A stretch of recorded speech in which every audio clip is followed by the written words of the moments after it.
Okay. It says we are live. Let's see what we got here.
All right.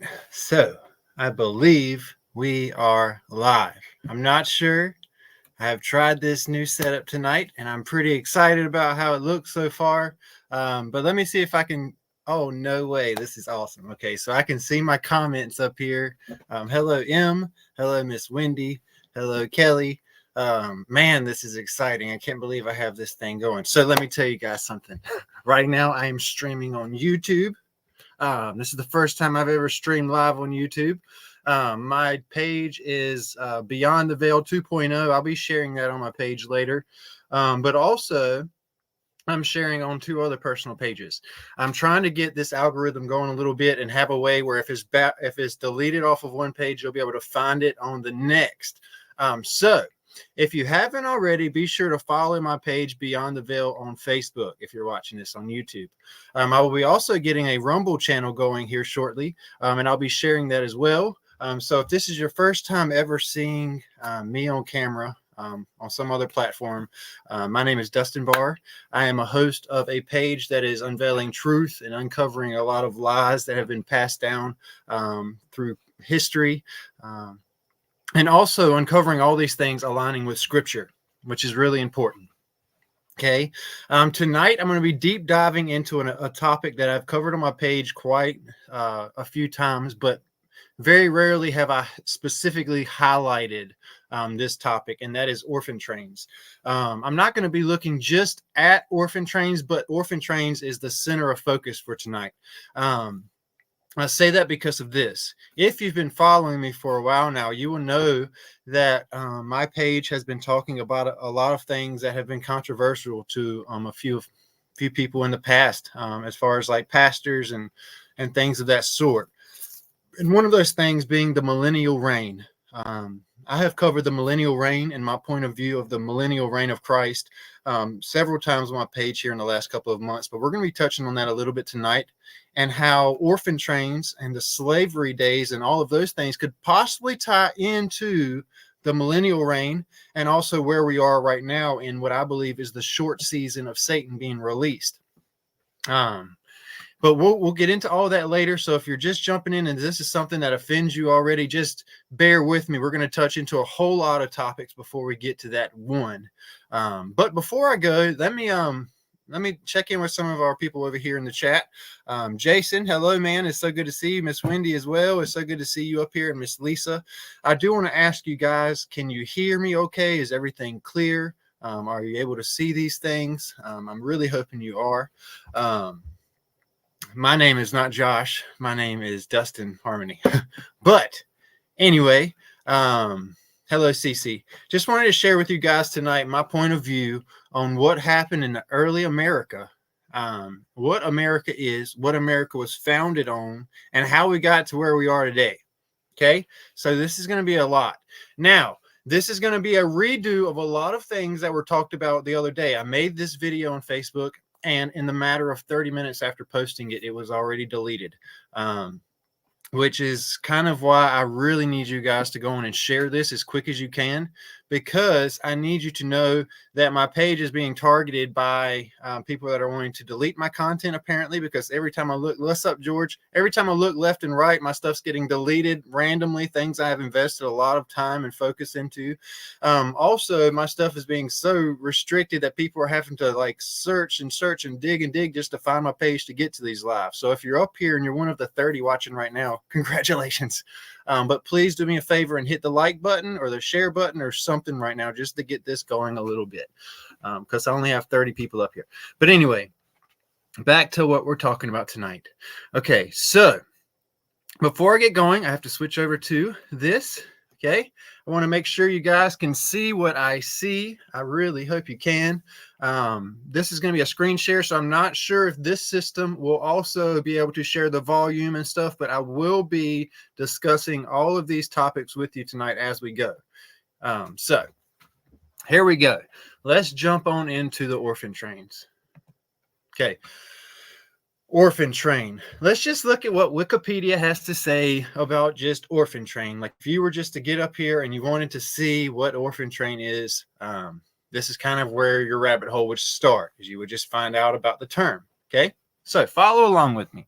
The Orphan Train movement, right here's where we are, was a supervised welfare program that transported children from crowded eastern cities. This is important, the eastern cities of the United States to foster homes located largely in rural areas of the Midwest. This is also very important.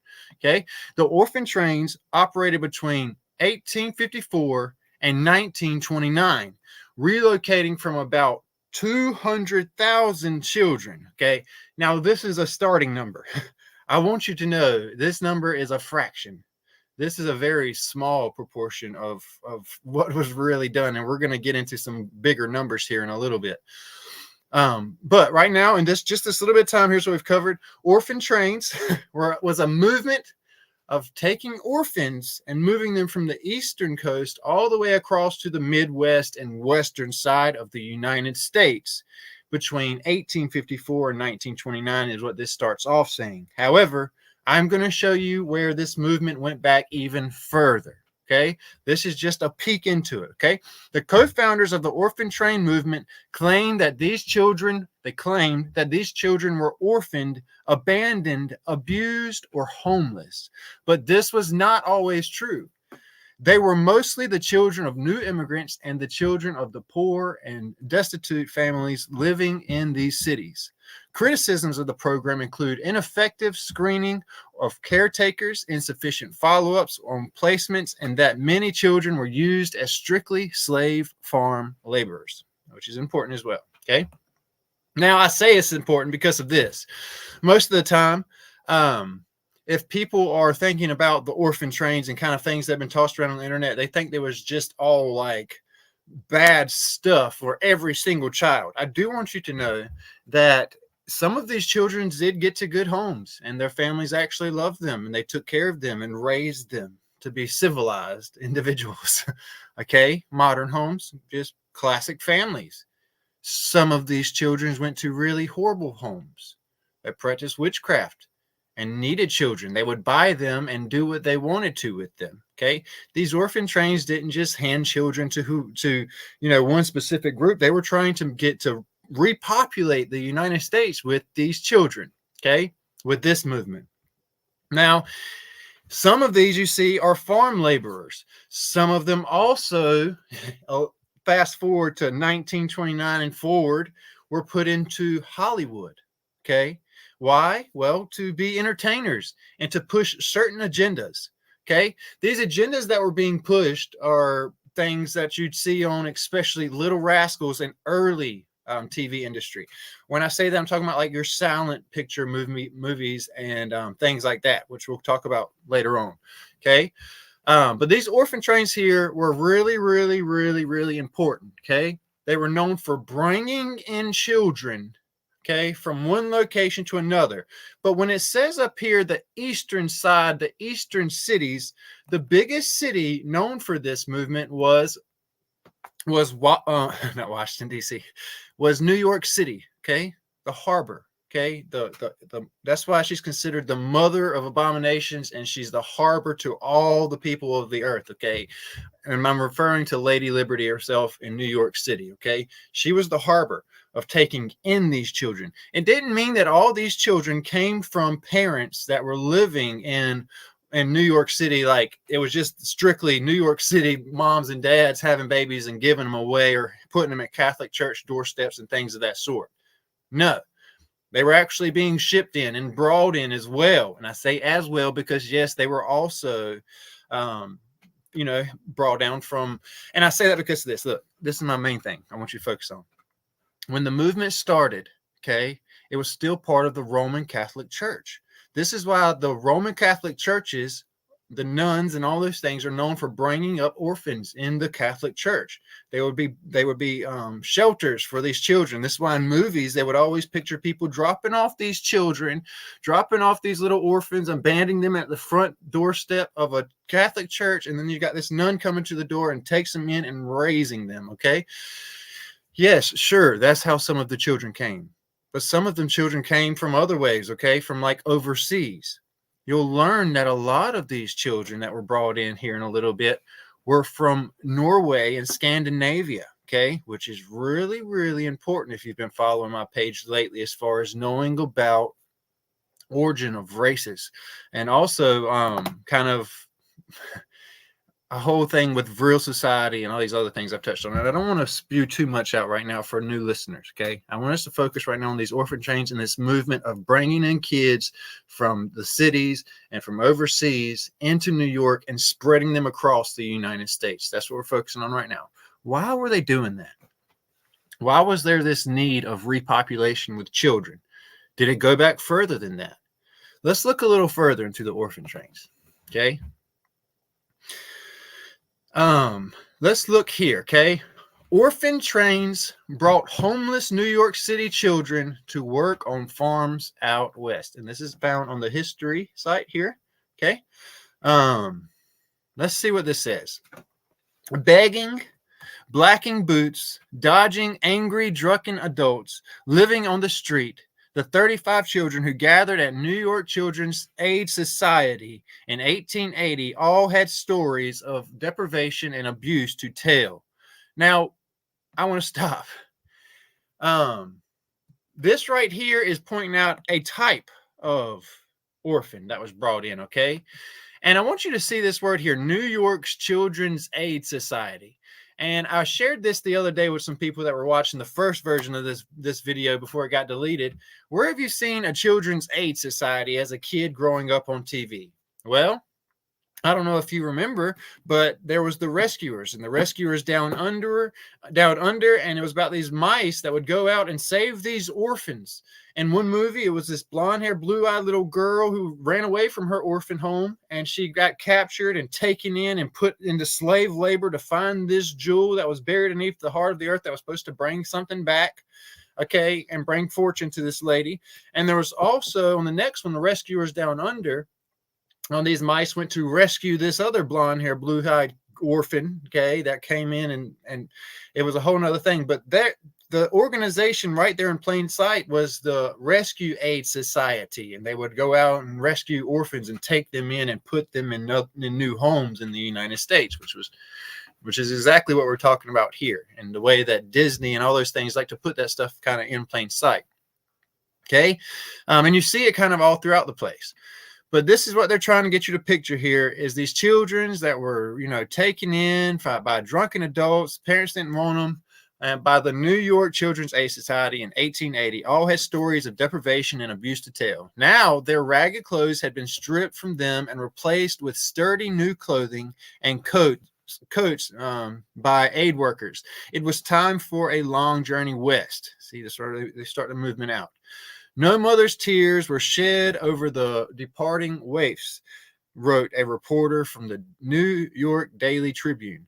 No father's counsel was given to the boys who were about to enter upon a new life.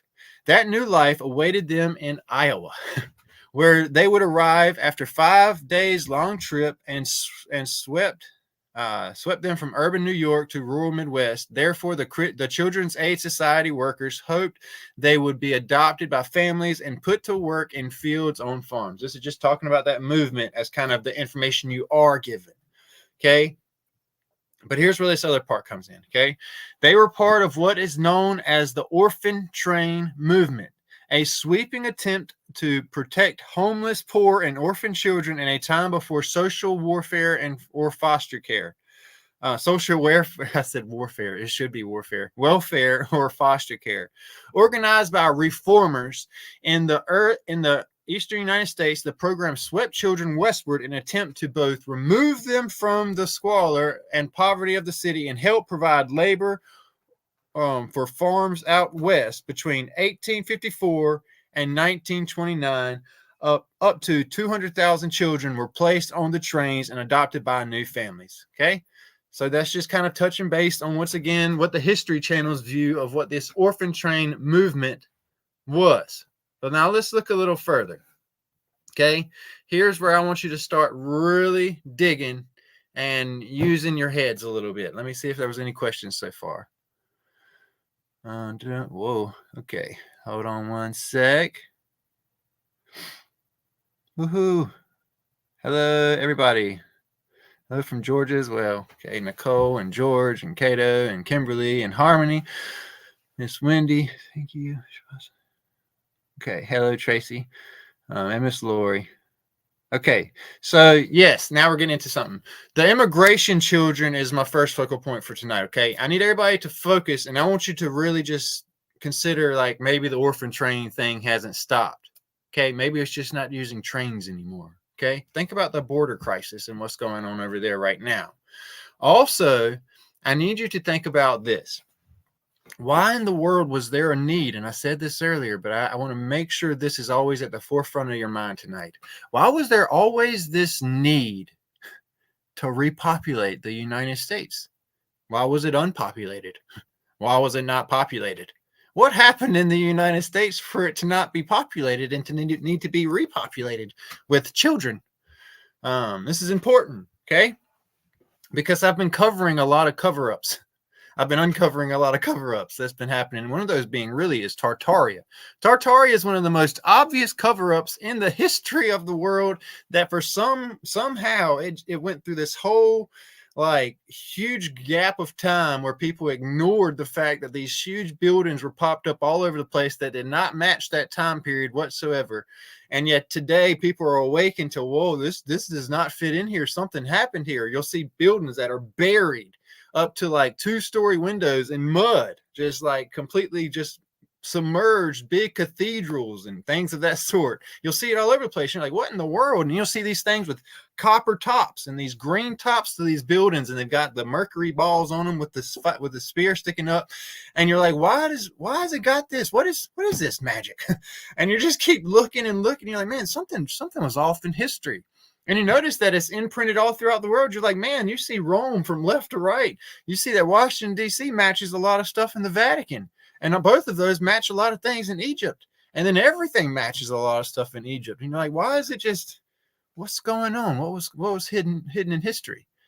See, that's what got me on my little rabbit hunt, was I love looking at things that have been covered up because they're all over the place. Okay. So, but what I want you to think about is this. For those of you that have believed what you've been taught in school and things like that, here's what you believe. Sometimes you're sitting in science class, like me when I was in science class, okay, early 2000s, 1990s. They were teaching me that the earth was millions of years old, and there was the Big Bang Theory and evolution and Charles Darwinism was all being taught then, while I was going to church on Sunday mornings, and they were teaching the complete opposite of all this stuff. So while I was in school, they were teaching all that crazy stuff. But then I had to sit there and believe the earth was somehow millions of years old. And then you get the history of America, and somehow they got you believing that only like less than 1,000 years ago, there were people living like Native Americans here. Like, I mean, strictly just that was the only thing going on, and nothing happened prior to that other than, Leif Erikson came one time before Christopher Columbus. But before that, there was supposedly nothing. Really. And then, they got the whole Mayan cover up going down in South America, where you got all these civilizations that have been popped up and covered up and destroyed. And there was no answer for a long time in history books. It's weird. You start looking back and you start just noticing little specks of things that just don't seem right. Because like before 1492 and Christopher Columbus sailing the ocean blue, I was clueless about what happened in America. That was a long time ago. So I was just going off what I was told. So let's look into America before we look at let's look back at the establishment of America to really find out the start of these orphan trains. Okay. So in order to do this, I need you guys to really think hard here. Okay. First of all, I've said this many times. You need to know what America stands for. Okay. You also need to know a few things. And this can be a shock to some people. There's 62 of you up here, which is okay. Some of you have heard this before, so it's not a shock to some of you, but some of you may be new. So I want you to know this. A lot has happened since 1500 AD, okay, that people have paid no attention to, because a lot happened before 1500 AD and a little bit before then as well. We're going to look into what happened, okay, and what I believe happened. First of all, you need to know what AD stands for. For some of you guys, got to see this. Hold. I need to go back and screen share real quick. Let me go back to this. All right, so here we go. So I need you to know, what does AD mean? AD, okay? This is important. Anno Domini, okay? Standardized under the Julian and Gregorian calendars, the system spread throughout Europe and the Christian world during the centuries that followed. AD stands for Anno Domini, Latin for in the year of the Lord. While BC stands for before Christ. It's important to know that, okay?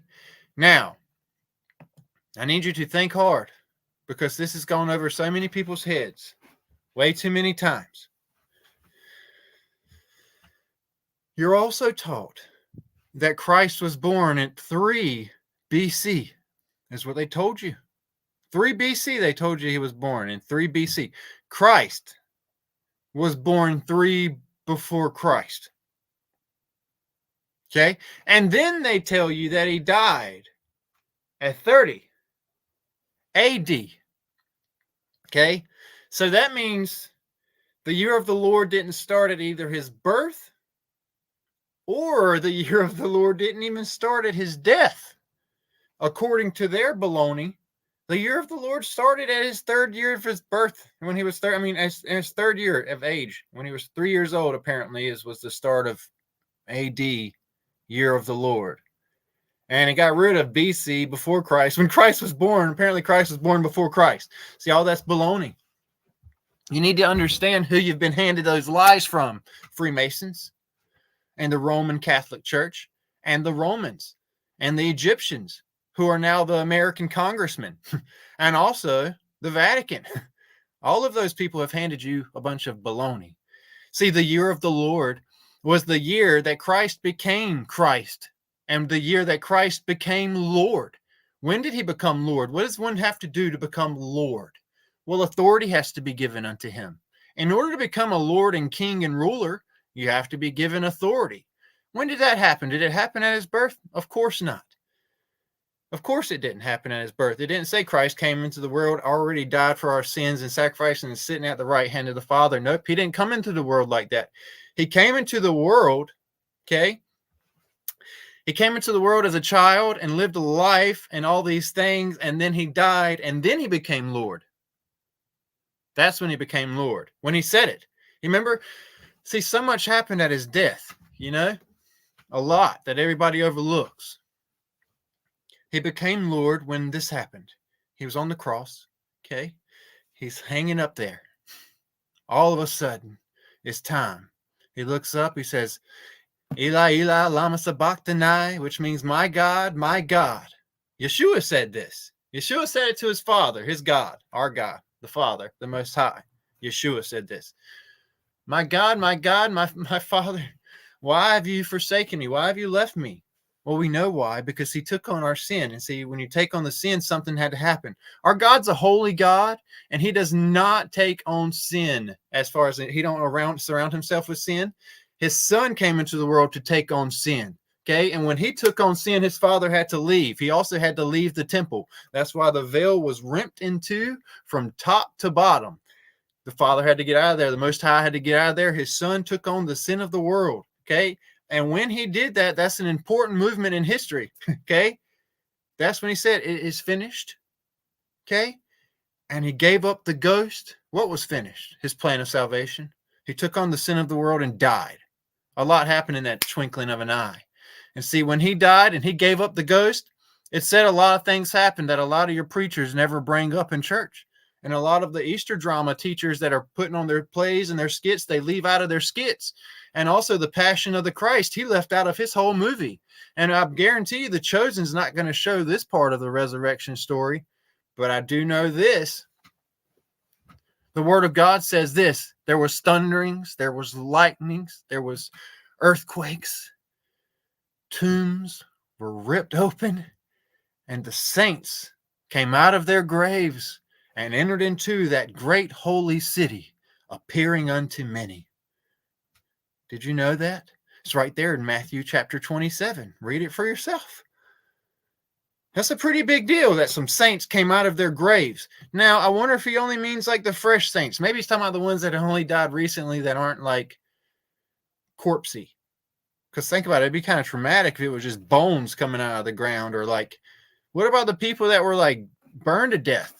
Or what about the saints that were like cut off and cut into pieces? Or what about Isaiah? Did you know Isaiah was sawed in half top to bottom this way? After being stuffed into a tree trunk, he was stuffed into a tree trunk and sawed in half this way. I wonder if he came out in two pieces. Or I wonder if maybe they were given resurrected bodies. You know? Because that's what the word says. So here you got a moment where Christ went down to the heart of the earth. This is right there in an instant, in a moment. He went out to the heart, and guess what he proclaimed? All authority has been given unto me. Guess what else happened? It had to be taken from somebody else because Christ had just said before that Satan had all authority. Remember, Satan had the authority to offer Christ all the kingdoms of the earth. That's pretty big deal that Satan offered him that. And that's Christ saying, you know, Satan had authority.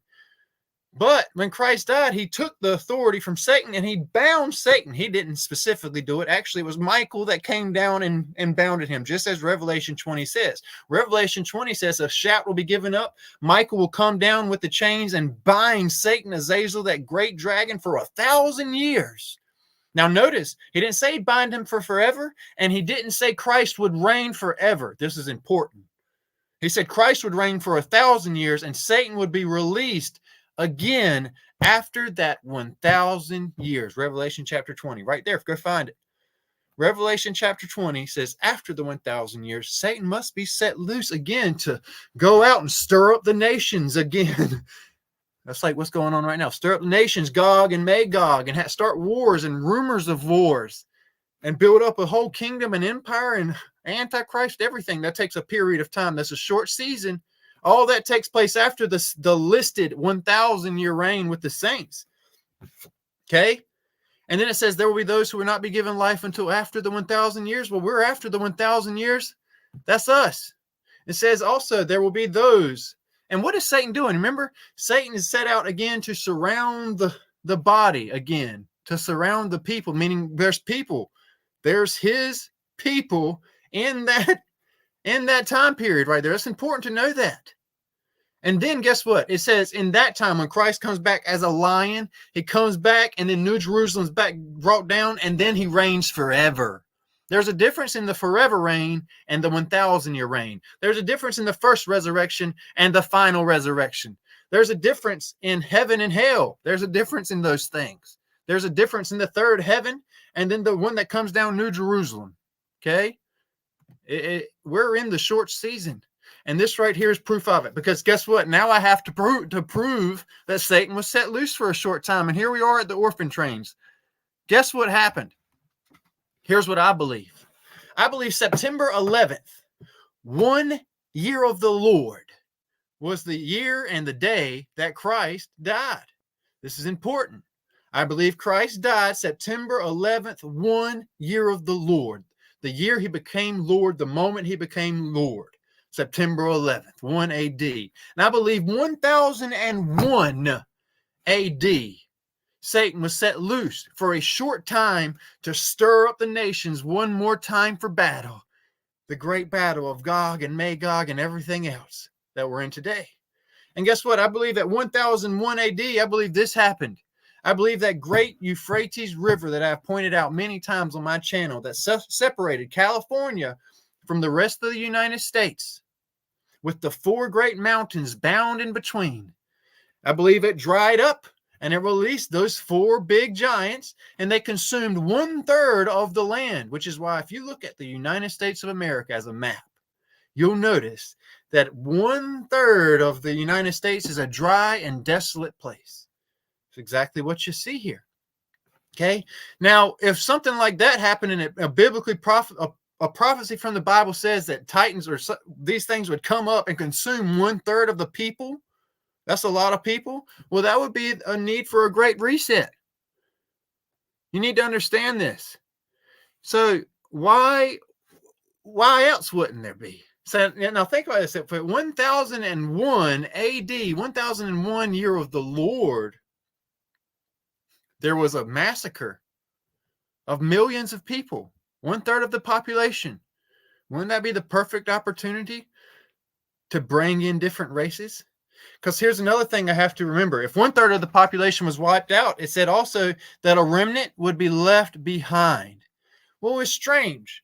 See, the United States was founded when Christopher Columbus sailed the ocean blue in 1492, correct?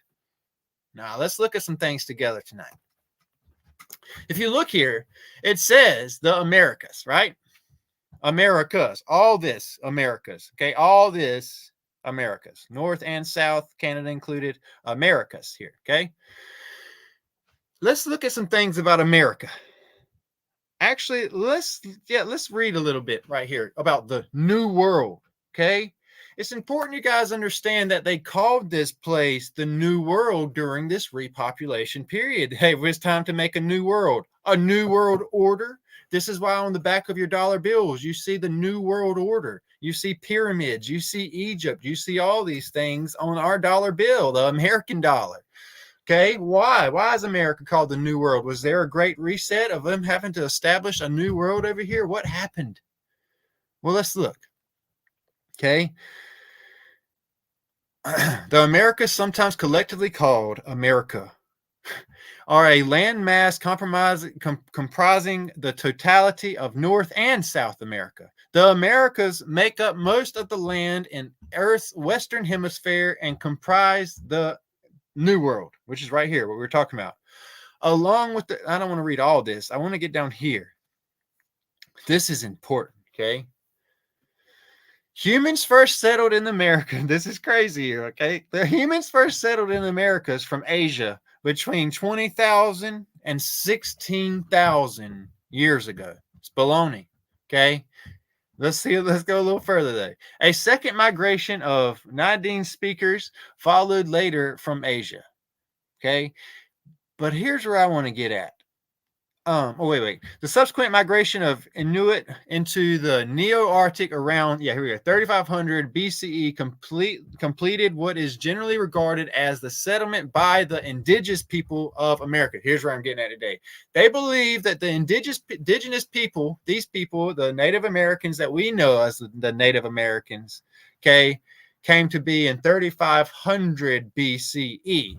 Now, this is important here, okay? Now, I need you to think, if this is true, apparently from 3500 BCE all the way to 1492, apparently, these Native Americans were still living like primitives. If that's true, if what they just said was true from 3500 BCE to, let's just say now, what we know now, let's say 1500s, you're telling me for almost 5,000 to 6,000 years, they were still living like cowboys and Indians? Absolutely not. Absolutely not. Okay, that's our first lie that has been passed down to us right there. Absolutely not. See, if you look at all the Tartarian maps, okay, all of them that I've pointed out on my page many times, I've posted these things, you've seen these things if you've been following. It wasn't just Russia. The Great Wall of China is the Great Wall of Tartaria, yes, but that expanded all the way from that hemisphere to this hemisphere, like all of it. All of it. Tartaria was a huge expansion from both continents. It went all the way from California over to China, Japan, Russia, all of it. And it's on all the old maps. There's not a single old map that you can't really find. Like when I say old, I'm talking about like 1400, before 1400s, you'll see Tartaria popping up on a lot. Okay. You even see them mistaken on globes sometimes. Like, not mistaken, they'll sometimes leave them on globes for you to see too. Okay. There was this huge empire that's been proven. You also see pictures of Washington, D.C. that has been uncovered and not built. And I say that because of this. When I tell you about Tartarian castles and kingdoms, they've turned them into Roman churches now, Roman Catholic churches and cathedrals now, and courthouses and post offices even. They've turned these old Tartarian buildings into these modern day things, okay? And when you go see these things, you'll notice they're half covered in mud. Their second and bottom floors are underneath the ground. And also, you'll notice they all have the same structures, the pillars, all that stuff. They're old, okay? Now, if that's true, why were the Native Americans living here if that stuff was true? Well, check this out. I'm trying to tell you guys. September 11th, 1001 AD, there was destruction, a lot of destruction. Okay, I believe that was a start of a dark period in time. I believe there was a big massacre of what I was telling you earlier about the Euphrates drying up and all them consuming 1/3 of the population, which was the Great Reset period. I believe there was a pouring out of a callus during that time as well. That's what the mud flood was the pouring out of the callus across the land. This is why you see stuff just smeared around with mud. Okay, the pouring out of calluses. I believe that took the chalice. I believe that's what took place as well. It's seen everywhere. And then you have this. It says, Christ said this word for word, I will turn those great and mighty cities into dry and desolate places. Okay? Yes, right there.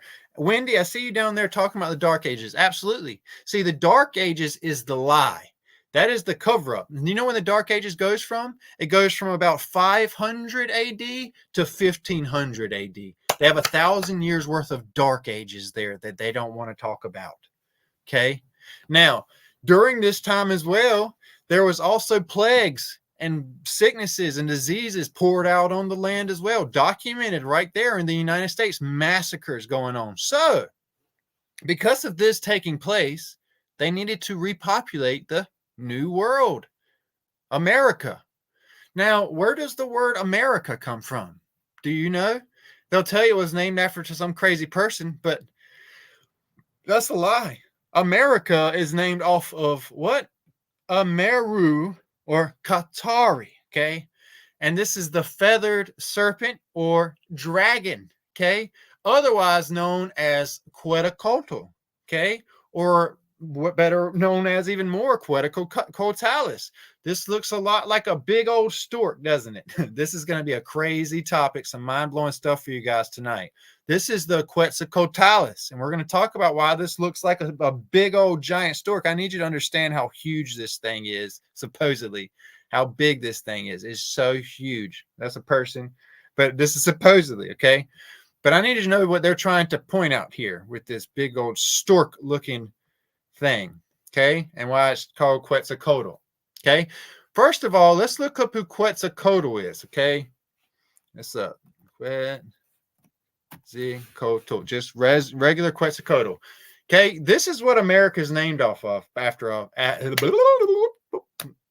This is what America is named after right here, is this feathered serpent. This is why if you go and you look at all the Mayan places in South America, or you look at the early Native American statues and serpent mounds all across the United States of America, you'll see Quetzalcoatl worship. What is Quetzalcoatl? Quetzalcoatl? Well, that's the feathered serpent, the dragon, the great serpent known as Satan. And then you have his son Cain, Lucifer, all right there is the worship of the Father, the Son, through Quetzalcoatl, the feathered dragon, that great serpent. Okay? That's here. That's what America is named after. Amaru, which is that God right here we were talking about.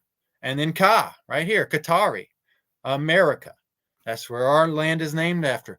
And I have proof of this because of this. If you read the book of Enoch, you know that in the book of Enoch, it talks about different names for Satan. The first name that's given in the book of Enoch, it talks about Azazel being the leader that met at the top of the mountain, sending the people down to mix with the women of the earth. But then it renames him Gadriel, the one that led astray Eve in the garden, Gadriel.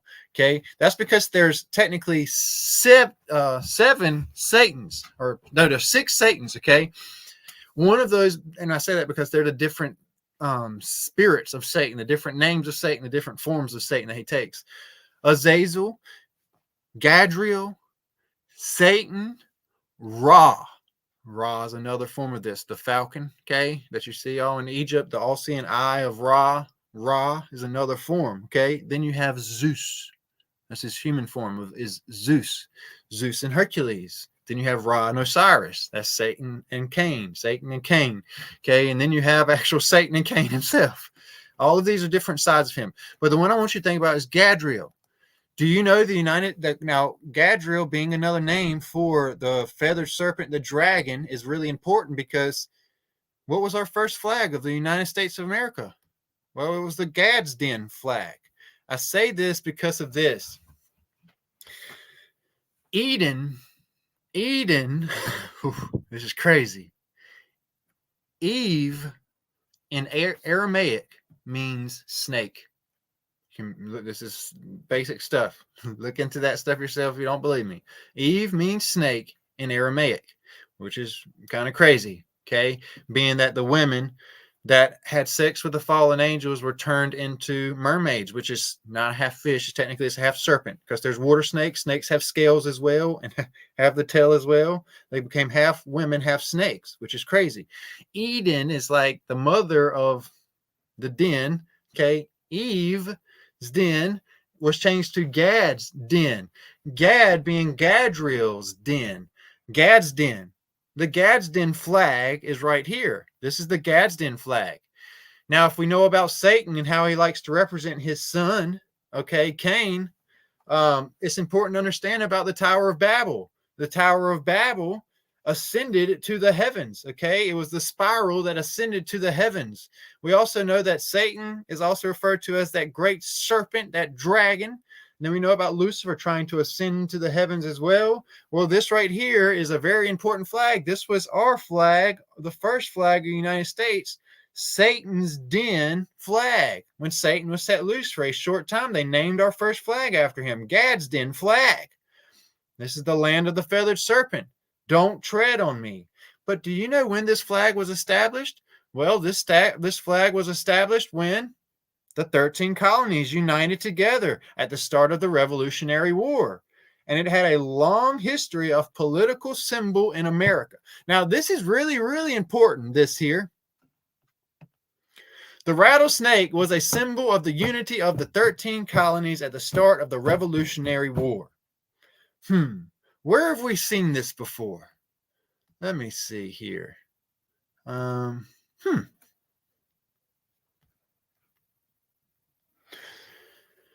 The 13th district in the Hunger Games was also subjected to this, but led a rebellion against the capital. Well, that's exactly what it's talking about there. When the 13 colonies came together as one and rebelled against England. Well, that's exactly what happened in the Hunger Games. Since District 13 specialized in nuclear weaponry, the capital quickly surrendered and agreed a peace deal. The two sides agreed, and districts of 13 would all move underground. And the land above would be bombed to make it seem like the capital had won. Tell me this ain't mind-blowing. I wonder what this could symbolize. I wonder what this could symbolize here. When Satan was set loose, they had to be a massacre. Everybody hid underground. They destroyed everything on top and made it look like the capital had won. What's the Hunger Games? This is the story of early America, early land of the feathered serpent. Now, you got to understand, if Satan was set loose for a short time, wouldn't he take over the promised land and name it Gad's den, Satan's home, name it land of the feathered serpent? And wouldn't he have the Freemasons also calling it in plain sight the promised land? Okay? And then they got you believing that Israel and all that stuff overseas is what it is. Well, a lot of stuff happened over there too. Are you forgetting about what all took place in the 1400s and the 1500s? Well, you don't really know what took place in the 1400s and 1500s yet because we haven't gone over that yet. But I have it pulled up right here what happened in the 1400s and the 1500s. Maybe we should look into it a little bit. Okay. A lot of stuff happened here. Okay. But the main thing I want you to see is the words that are used and the focus on the expansion of the Catholic Church and the Roman Catholic Church and the word reform, like reformations. See, there was a reformation also taking place in Switzerland. There was also reformations taking place in South America. There was reformations taking place all over the world where the Roman Catholic Empire went and demolished and went over everything and changed the agenda of all, like so much. Okay. Now, all this Reformation stuff that's taking place here also goes back. Let's look at, where's the 1400 thing? This is the one I wanted to, I hope I didn't exit. Let's see. Yeah, this is the one I want to see. Now, this stuff here is pretty crazy. This is some stuff that happened between 1400 and 1450. Okay, these are more kingdoms that are being taken over and also being retaken over. But I want you to see down here. After all of this, let's look at what took place on here. After all this, it comes to the fact of Christian armies taking over all these places. And after the Christian movement had taken over everything, and when I say the Christian movement, I'm talking about the implanted King James lie movement that's about to be taking place after this. After all this, in 1450, guess what happened? The printing press was invented. That's important. It's important that you know that the printing press wasn't invented until 1450, because guess what else? Well, I had to look at what took place between 1450 and 1750 because it was hiding it. Well, guess what else happened? Whoa, get ready for this one. The Americas become part of the global trade network. This is the 1450s after they come up with this stuff. So guess what? Columbia, Christopher Columbus sailed the ocean blue, Christ of the Columbias. Christ of the Columbian exchange had to develop a new world. So guess what? They had to spread out. In 1450, they developed the printing press. Guess what else happened? They also developed a new version of the Bible. And they had to make a movement to a place and developed a new language called English. New English. This is the New World English. Okay. The language of the beast is what I call it. Okay. That had to happen. So guess what else had to happen? They had to wipe out some people that were left behind. It says this word for word. The Americas became part of the global trade network at this point in time, spurred by Columbian exchange. New diseases, crops, peoples, and cultures were distributed throughout the world. This is where it gets important. Technological improvements in shipbuilding and gunpowder. Now, we know where this comes from. If you read the Bible, you know that this information only comes from fallen angels. Fallen angels, especially Azazel himself, is the one that taught the mixing of iron and the building of weapons and weaponry, war. Okay? So all of a sudden, after Satan was released for a short time, there was a bunch of massacres, all these things. They come up with the printing press. They started this movement. They started getting good at building ships. They started getting good at weaponry. allowing European empires to form and exercise a more prominent role in world affairs, eventually leading to this is where the colonies come in. All the colonies across the world. Okay. Indigenous populations, this is important, in the Americas died by the millions due to their exposure to previously known European diseases. Like I said, they came over and massacred the remnant of God, the Native Americans, the one that were left behind and were known for fighting. This is where things get crazy, because this can't be denied. If you go to New Mexico, or if you go to some of these places, North Dakota or South Dakota, you go to some of these reservations, these Native Americans will tell you the same stories, that they were known for doing what? Well, fighting off giants. See, one thing people forget about is the way the people in the Bible lived. Okay? I say that because of this. Do you not remember? Everybody forgets about the church in Acts. When I say the church in Acts, I'm talking about the people in Acts, the early people in Acts, the early body of Christ in Acts. You know what they did? They sold everything they had, all of it. They got rid of everything, all their houses, all their jewelry, all their clothes, all their furniture, everything they had, they got rid of it, and they went and lived in tents in the wilderness. They went to the wilderness, literally. Barnabas bought them a little bit of land that he had. He gave them, not a little bit, he gave them a lot of land to live out in the middle of the wilderness in tents. And they were called tribes in tents in the wilderness, living off the land. Who would have known? Well, guess who else did that? The Native Americans here in America. The natives, the indigenous. That's what they call them. They were known for living in tents, living off the lands all across America, and serving a God called Yahuwah. Strange. Sounds a lot like Yahuwah. That's who we serve too. Yahuwah. Oh, I wonder, could they be the... Yes. Okay. And see, after that reset, and after they ran those giants back into the heart of the earth, where they're in the tunnels still today, they're still hiding down there, ready to come up again. Okay. When they ran all these giants back into the cave, well, what happened after that? Christopher Columbus sailed the ocean blue in 1492 and brought the flu and a bunch of other sickness, and wiped out all the ones that were left. It said in the Bible, the rulers, after Satan would come, after Satan was set loose, it said the rulers would come and overpower you and imprison you and enslave you. Well, that's when the people came into his land and they enslaved the Native Americans. Guess what else they did? They massacred the Native Americans. Guess what else they did? Here's where the orphan trains come in. Because they had a certain group of Native Americans, they had to do something. Do you know the first ones that came over to America was not the Christopher Columbus's group? Nope. Here is what it really was. Okay. It was Leif Erikson. Don't you know we still celebrate Leif Erikson Day in America, and we don't even know why we celebrate Leif Erikson Day in America. Who is Leif Erikson? Leif Erikson, well, he's a Viking. Leif Erikson was not just a Viking, he was a Nordic. Okay? Well, you would know about the Nordics if you paid attention to the last couple of lives we've had, but I'm going to go back down this rabbit hole with you. Check this out, guys. Let's see. I want to make sure I haven't skipped anything either. Okay, here's the Gadsden flag we colored. Now look, here's the Gad deity, just so you don't think that I'm lying. Remember, Satan's known as the god of good fortune. Well, this is another one of his names. God, Gadriel, the bat. See, same thing. But let's see, let's keep on going here. Hunger Games we covered. Now let's look at this.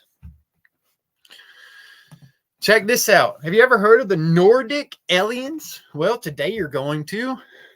In ufology, Nordic aliens is the name given to the alleged humanoid extraterrestrials. When I say that, I'm saying the fallen angels, okay? Their form that they took in these humanoid form.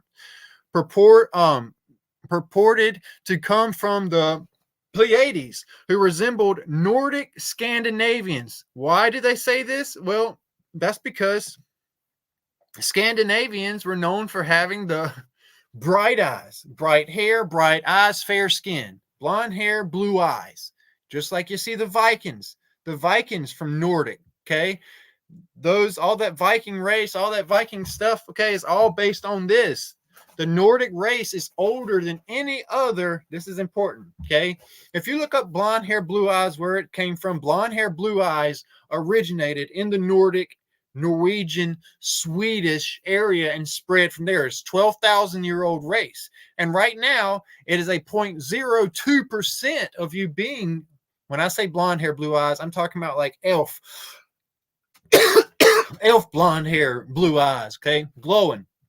Okay, who else was known for that? Well, Lucifer the light bearer, okay, and bad Enoch.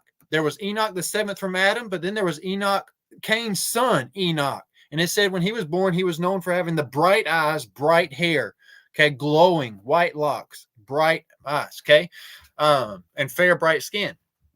Now, I get with that because this is the seraphim race. Remember, Satan himself was known as being the angel of light, okay, also. He was beautiful, okay? And it is what it is. The blonde hair, blue eye thing, it is what it is, okay? I believe that's the seraphim race. And I'm not saying if you're blonde hair, blue eyes, you're doomed to hell. Not at all. That's not what I'm saying. We all must be born again, and we are all mutts right now. I'm saying where this came from. This race came from, okay? Now, I say that because of this. If you look up this, watch this. This is crazy. This is a nice little rabbit hole for you guys. It's not a lot of reading, but this is going to really tie everything in together. It's pretty crazy. Before the 19th century, the people of Scandinavian lands, Norway, Sweden, Denmark, Finland, and Iceland had often visited North America. Some came for exploration. Some came to launch colonial adventures. And some came to stay and follow their faith. But by the end of the United States' first century of existence, Scandinavians began to come by the tens of thousands, and they came to start new lives for themselves. In doing so, they filled the Great Plains and cities of the North and found new distinctive communities from Connecticut to California, and they helped build America of the 20th century. This is important. The Scandinavians did this. Did you know that Scandinavians had this much sway in history? Well, watch this. It gets even crazier.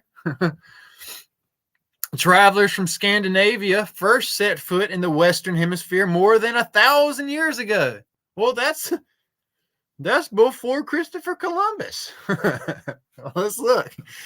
Okay, and even have been the first Europeans in North America. There we are. This is getting pretty nuts. Beginning in the 7th century, the Vikings, a seagoing people from Norway, Sweden, and Denmark, roamed widely over much of the planet, founding settlements in far-off lands and trading with or raiding the local inhabitants. Some of the Vikings, this is what I was talking about, surviving sagas mentioned in the birth of baby boy in the distant settlement named Vinland today. Okay, let's see this. By the 17th and 18th centuries, the Vikings were a dim memory. This is crazy. And the people of Scandinavia began to look to America, to look to North America as a possible colonial destination. When? Well, the 17th and 18th century. This is important. I'm going to echo this. In the 17th and 18th century, the people of Scandinavia began to look to North America as a possible colonial destination. Well, what started around the 17th and 18th century? Well, I told you guys, the Orphan Trains. The Orphan Trains started between the 1700s and the 1800s. It's important to know that and do the math of A plus B. Okay?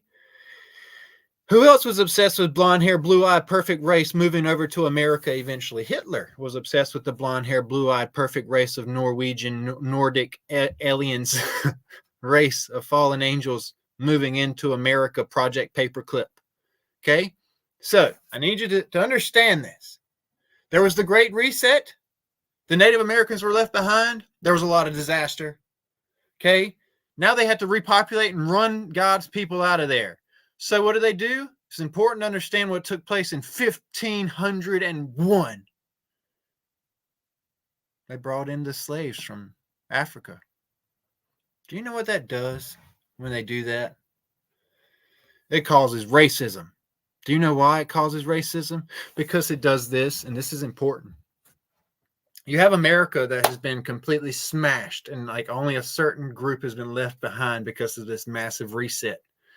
Okay, those people, that skin group, you got to realize that Native Americans look exactly like Mexicans. It's kind of just how it is. Okay, same thing, because they were pushed out and about. Okay, this is why they called the Americas before then. But there's also this.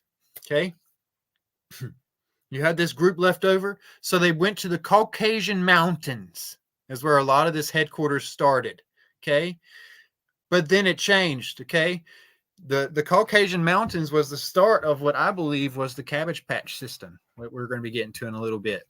But this is where I believe the Norway and Sweden, the Sweden group, that whole group up there, okay, the North Seers, okay, those began to start to repopulate like rabbits. Okay, also they started learning how to do things that we're still doing today, like clonade. I believe that's been a thing for a long time. Okay, I believe they started pushing in this race.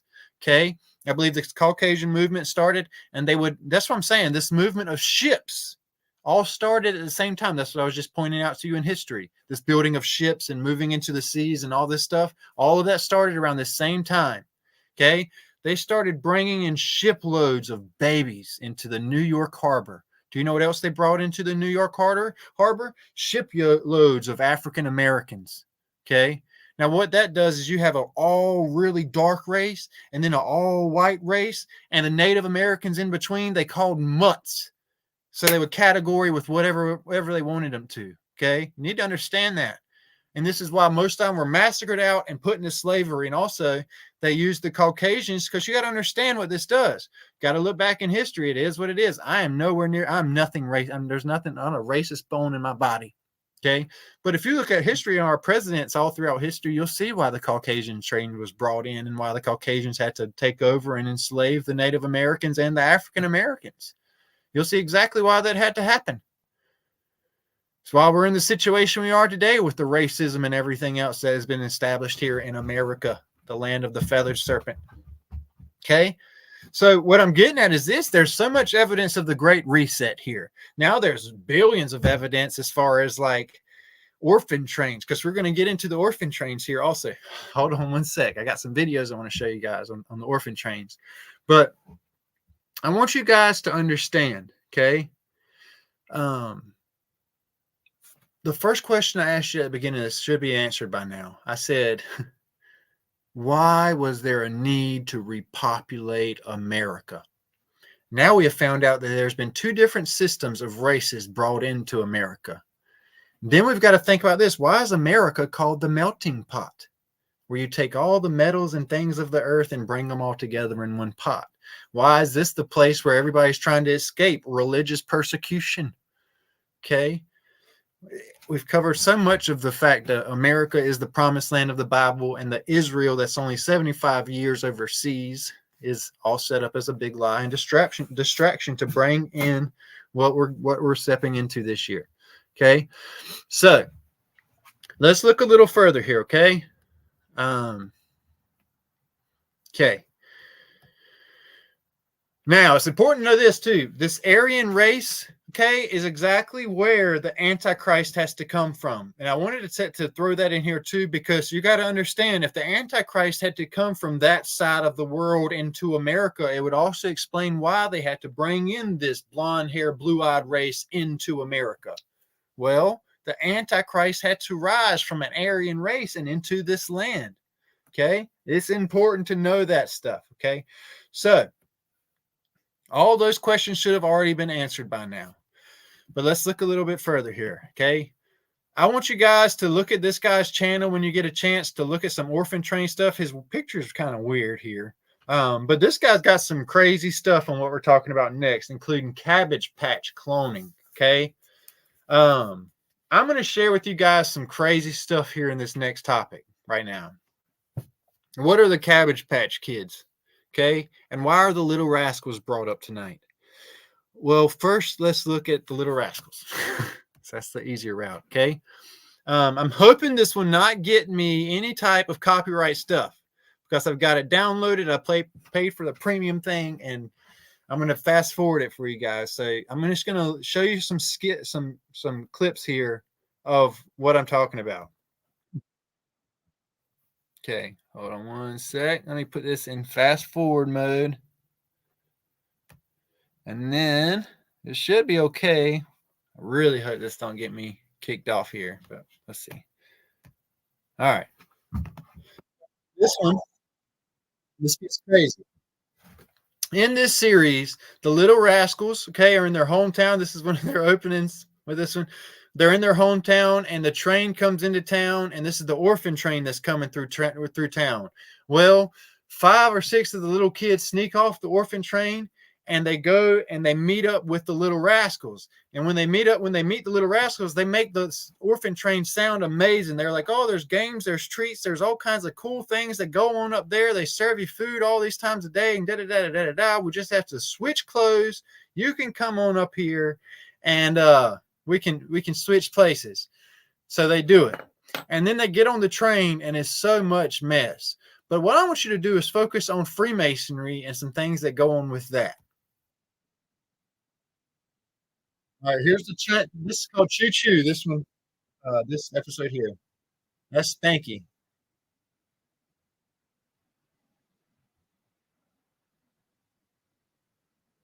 I'm gonna be pausing this periodically just to make sure that it doesn't copyright.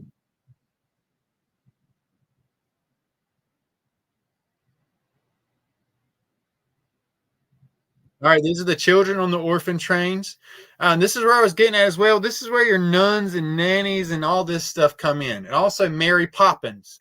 Okay, Mary Poppins is also involved in this orphan train topic, and we'll be getting into a Mary Poppins decode coming up.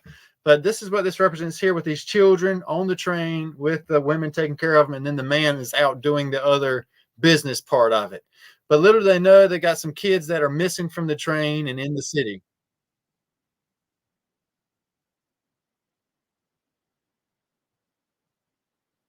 We're going to stay on the train.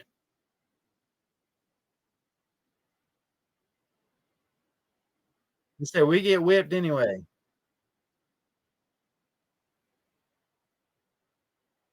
Now, if you heard his comment about don't you want to fight Indians, that is because the orphan train comes from New York and then it moves out to the wild, wild west, the dry, desolate place, okay, where they're still apparently living indigenously, okay, and the cowboys come in and run out the Indians. Yes, Chitty Chitty Bang Bang is a whole decode in itself, Miss Kelly. I love that movie, but I hate what it symbolizes as well about the children underneath the castle and all that stuff. But yeah, here's this. The children are going to sneak off the train. Now they're all in a uniform, as you would see most school systems today even do. They find the little rascals.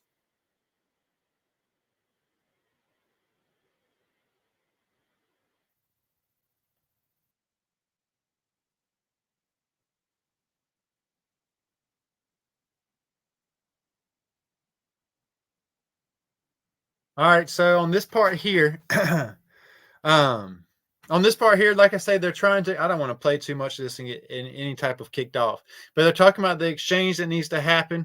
But I want you to think about how Freemasonry tries to sell off things to sound so good. 2 kinds of pie for breakfast. They've been eating and riding and sleeping and enjoying themselves so much on the train, but they're tired of it. So they end up switching. They find out the kids are missing, and then they find these. These are little rascals. Now they're on the orphan train. On this train, you see all kinds of chaos. Like I said, I'm just going to skim through this.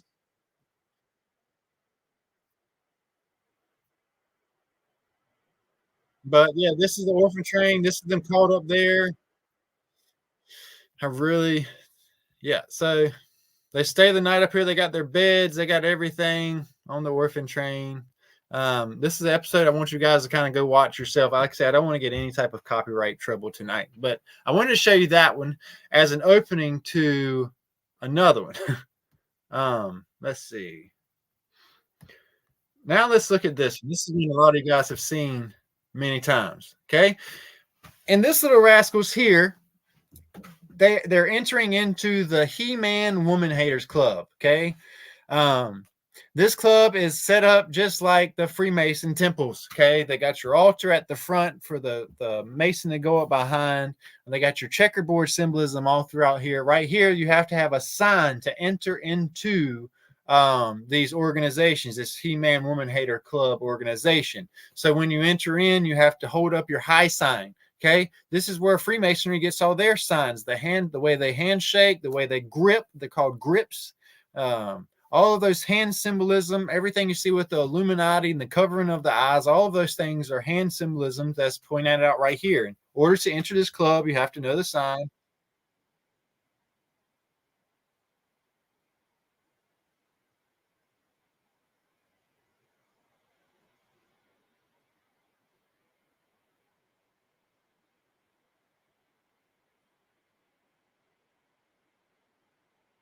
Okay.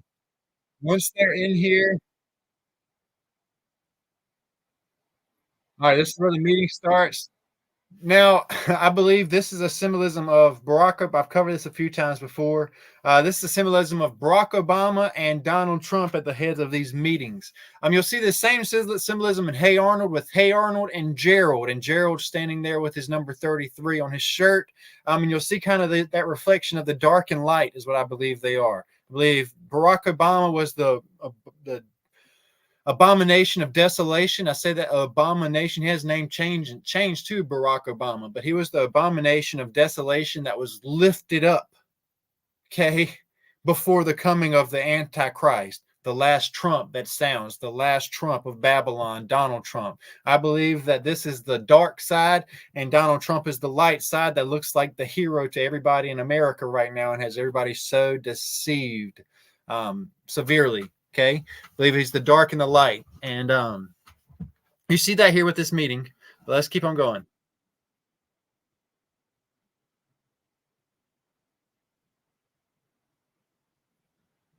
Now, notice this is crazy.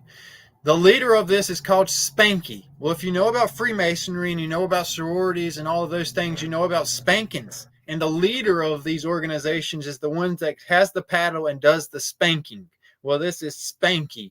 The leader of this is the Master Mason, and he has his hat on for proof. Okay, this is Master Mason Spanky, the one that gives the spankings. And you'll see the paddle and the rod.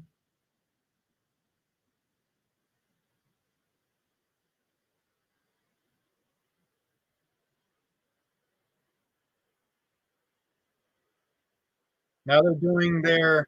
This is crazy. This right here is them doing their oaths and everything, just as the Freemasons do when they come in. Now, also, when he first did the opening, when he said, raise your right hand, they all lifted their left hand. That is done on purpose. That is a sign of invert. Okay.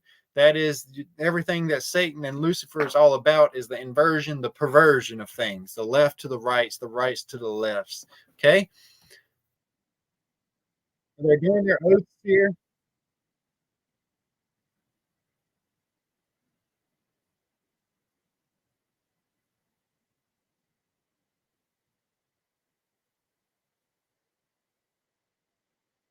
Well, I just wanted you to see this whole Freemason organization here and what they got going on with their oaths and everything like that. These are the same little rascals.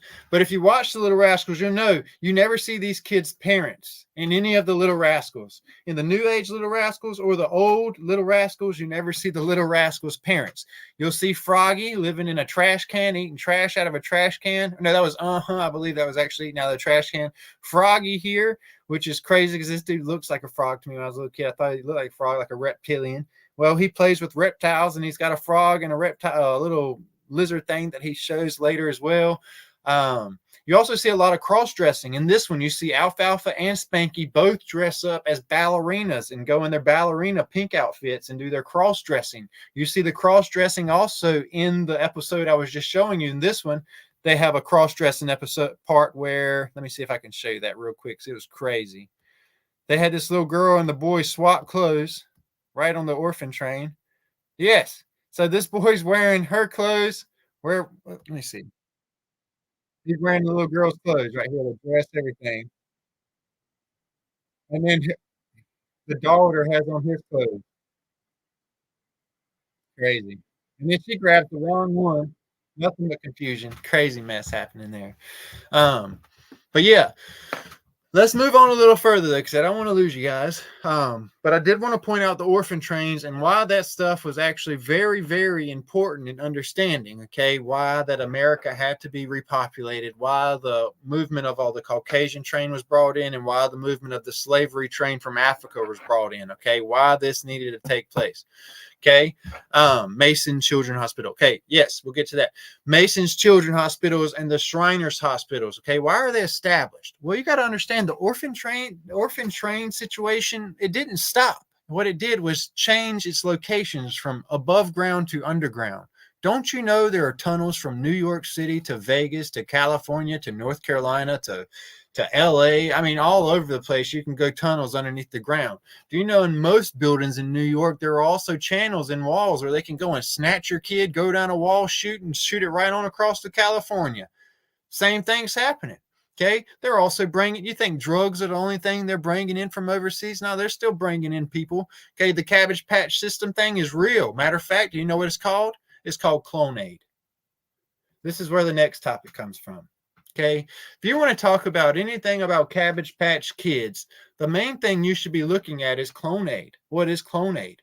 Well, Clonade is an American-based human cloning organization registered as a company in the Bahamas, founded in 1997. It has philosophical ties with the UFO. Oh, this is crazy.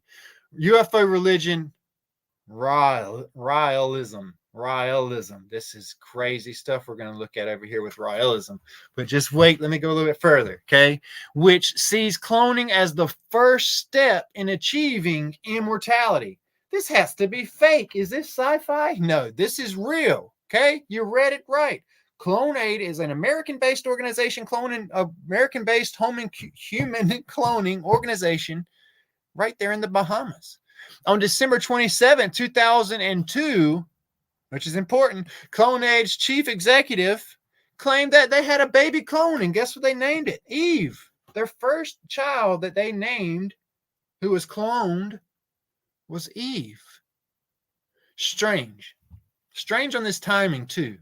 Especially when you find out that 1 year before this, right around September 11th, they were already planning this thing. See, the first baby they named was Eve. And before they could stop Eve from being, guess where Eve had to be born, by the way? This is going to blow your minds. So it was brought up for Eve to be born here in America. They wanted Eve to be born here in America at first. Well, they wouldn't allow it. So guess where they went? They sent that lady over to Israel, and they had the clone Eve in Israel overseas. And then they brought her back into America. Yep, you heard all that correctly. All of it. It's all right here for you to read yourselves too. Okay, let's see what it says. Media coverage of the claim sparked serious criticism and ethical debate that lasted more than a year. Florida attorney Bernard tried to appoint a special guardian for Eve and threatened to sue Clonade because he was afraid that the child might be treated like a lab rat. This is nuts, guys. Why would they do this?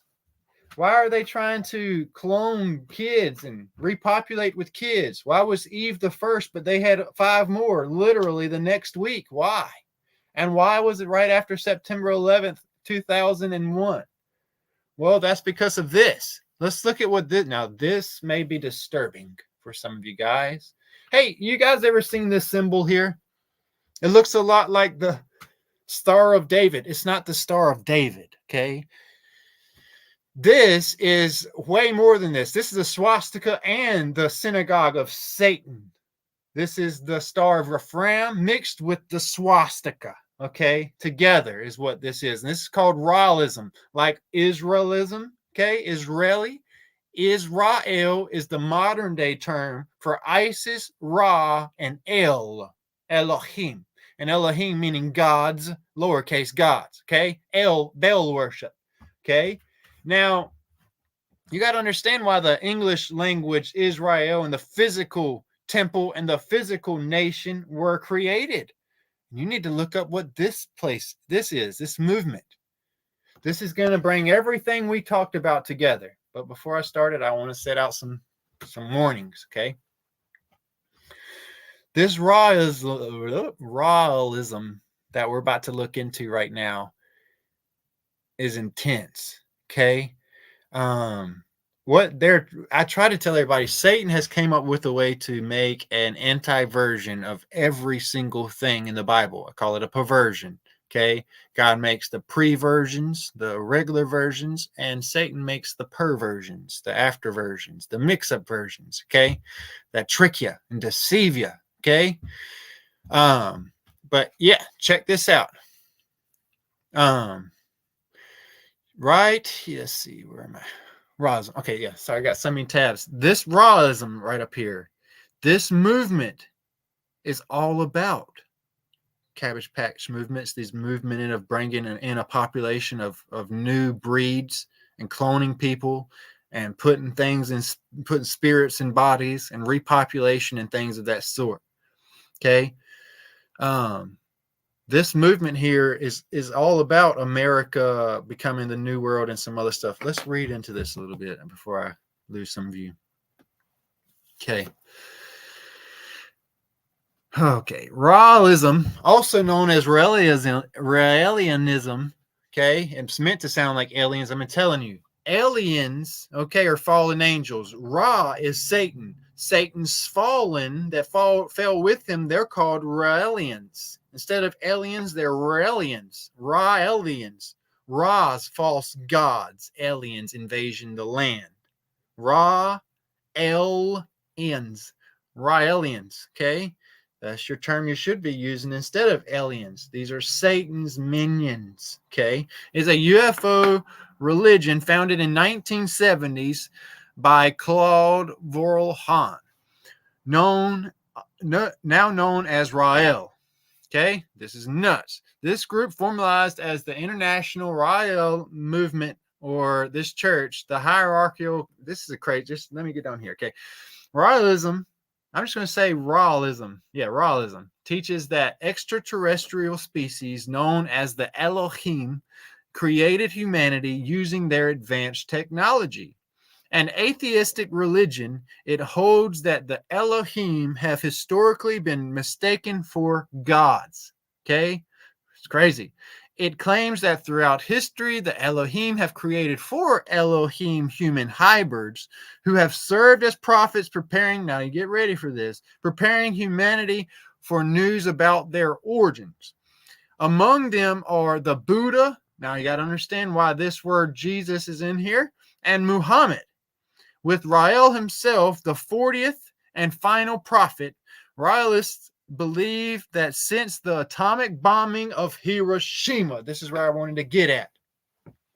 In 1945, humanity has entered an age of apocalypse in which it threatens itself with nuclear annihilation. If you've been following my page lately, I told you guys I believe the abyss was opened in 1945 at the bombing of Hiroshima.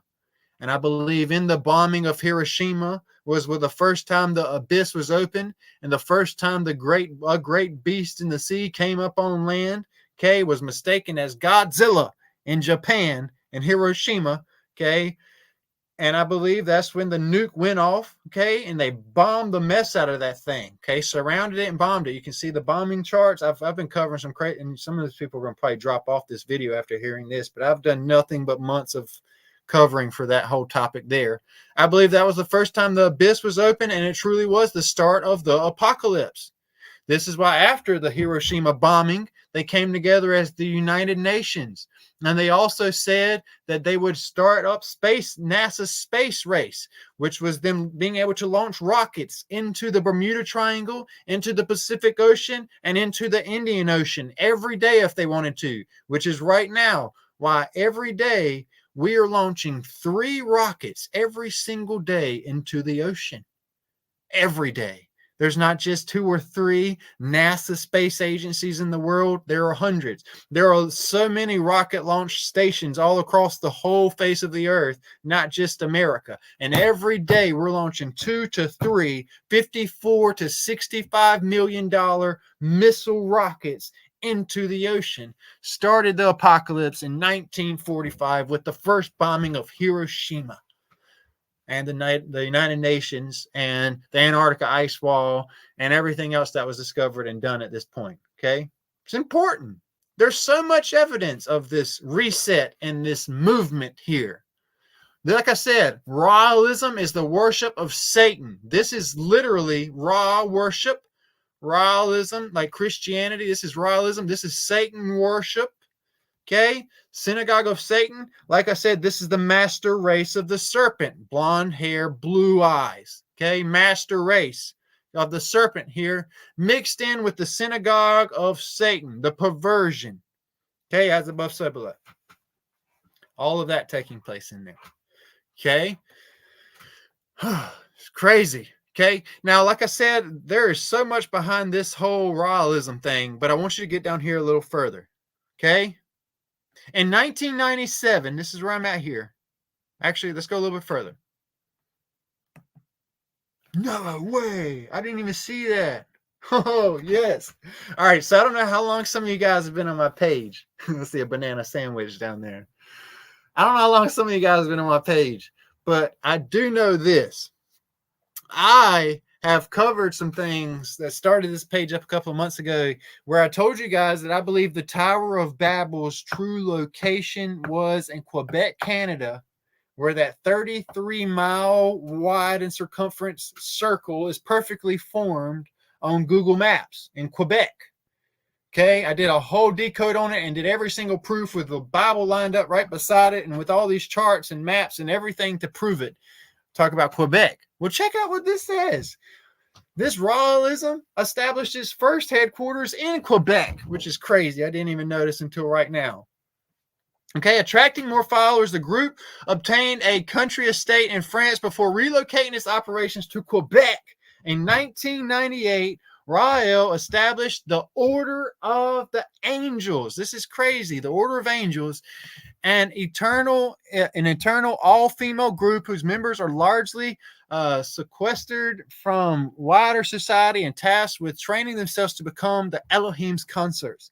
Okay, in 1997, Rael, and now this is all for repopulation purposes. You got to understand what these women are being used for and what that word means for them to be consorts. Okay, in 1997, Rael initiated Clonade. This is who started this. This was literally Satan worship started Clonade in 1997. For what? An organization engaged in research and human cloning directed by senior Raelian, that's crazy, Bridget Boyser. This is the lady who had Eve. Well, what do you notice about her hair and eye color? In 2002, the company claimed to have produced a human clone, a baby named Eve. Bringing much critical scrutiny and media attention, the movement has attracted further attention through its public protests endorsing causes. I'm sorry, my eyes are horrible and I don't have my glasses. As women's and gay rights and against nuclear testings. Now, my point is this. This is where things get biblical. Let's say I'm right about America being Mystery Babylon the Great. And let's also say that the whore on the shores of Babylon was about to be given birth. Okay? And let's say that she had to wait until 2001, September 11th, 2001, to give birth. This is important because the Bible said the whore would be on the shores of Babylon giving birth to abominations. Okay? And see, all of this is pretty crazy because, like I said, right after 2001, they started it right there around September. This Eve having the baby clone Eve. September 11, 2001, it happened December. They finally had Eve in Israel, which was crazy. And then right after, they had 5 more before they could even say stop it. Okay? Now you need to understand this. Now we have this organization that can clone people, okay?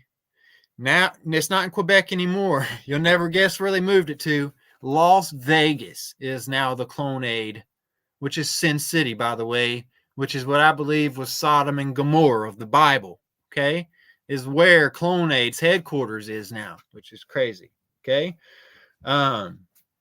Anyway, you need to understand this, okay? With Clonade doing this, and they were like, oh, hey, don't do that anymore. Think about what's going on underground right now. Now you have kids being pulled in off the streets. You got kids being pulled in off Walmart calendars. Like there's all those missing people in Walmart. Where do you think they are? They're probably underground with all the other kids getting shifted around and moved all around. Some of the kids are becoming food for people in Hollywood, okay, and elites in Washington, D.C., okay?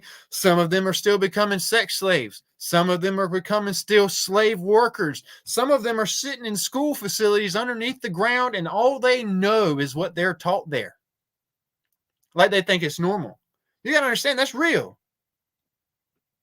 You know, have a kid in a box. They think that a box is the only thing there is in life, so they look forward to leaving that box, walking into the next room. And you're like, okay, if you do good, you can go into this other room. And they're like, wait, what? There's another room? And all they're doing is moving around in one little building.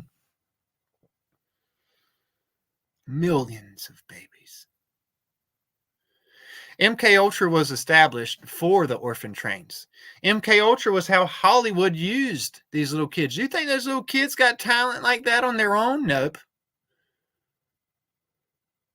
Absolutely not. MK Ultra is mind control. MK Ultra is a source where they take like Hollywood. MK Ultra always brings me to Britney Spears for some reason. Okay, Britney Spears had a trigger word Hollywood would use. When they would say that trigger word, it would put Britney Spears in a trance and being in some other personality. I call it the vril sleeve. A vril sleeve is when you call forth that spirit whenever it's needed to be used for that moment. Okay. And I say it's so much bigger than what people are realizing. When you sign your soul to the devil, okay, you're promised a blessed and prosperous life, but a half-life, a cursed life, okay? Meaning there's an end to your contract, and there's also when you are needed for other things, you are needed for other things, okay?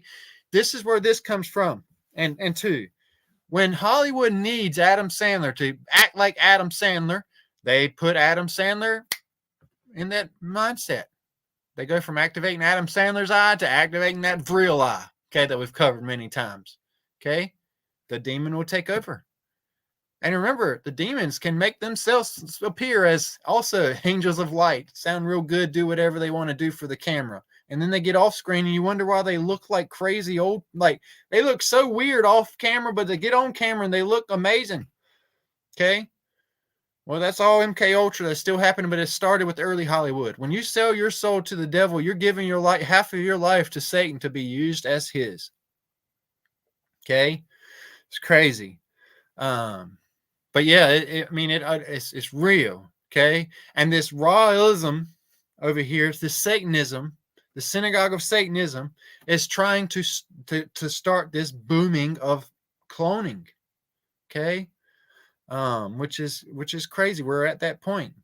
But my point is this before I get off here, because an hour and 30 is about where I want to keep this tonight. Before I get off here, I want to say the importance of this video, okay? And why it's important to know what's going on.